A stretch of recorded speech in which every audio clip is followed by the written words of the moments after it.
अमरावतीमध्ये लाडकी बहीण योजनेसाठी जिल्हा बँकेने पुढाकार घेतल्याचं पाहायला मिळते। अमरावती जिल्ह्यामध्ये जिल्हा बँकेच्या 94 शाखा असून या सर्व शाखेमध्ये शासकीय योजनांचा लाभ घेता यावा यासाठी फक्त 100 रुपयात खाते उघडलं जाणार आहे। या खात्या अंतर्गत विविध शासकीय योजनांचा लाभ देखील घेता येणार आहे।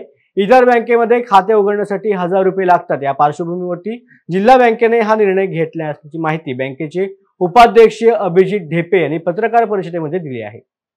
जिल्हा बँक उपाध्यक्ष आजच्या पत्रकार प्रयोजनाचं कारण असं होतं की जे शासनाने आता त्या बजेटमध्ये योजना लॉन्च केली मुख्यमंत्र्याची लाडकी बहीण, या योजनेमध्ये जे एक अट होती बँकेत नव्यानं खातं पाहिजे, जुनं खातं चालणार नाही म्हणून आपल्या भगिनी दारोदार बरेचशा बँकेच्या फिरल्या आणि त्यांना 2000-2500 रुपये उघडल्याच्या खातं देण्यात येत नव्हतं म्हणून आणि शासनानं नव्यानं जाहीर केला का जिल्हा बँकेमध्ये सुद्धा खातं चालेल म्हणून आम्ही या आपल्या भगिनीची कुठे ते आर्थिक लूट थांबावी म्हणून आम्ही आपल्या बँकेमध्ये सगळ्या भगिनी ज्या या योजनेला पात्र आहेत यांना आम्ही 100 रुपयात खातं उघडून देण्याचं प्रयोजन केलं आहे।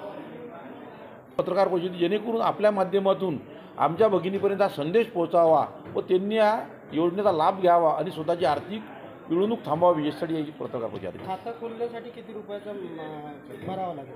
100 रुपये फक्त। 100 रुपयात त्यांना त्यांचं पासबुक त्यांच्या हातात 100 रुपये बॅलन्सही भेटून जाईल। नाही खातं ऑनलाईनच असते, बँक ऑनलाईन असते पण त्यांना पासबुक जे पाहिजे ते आम्ही ऑफलाईन देऊ।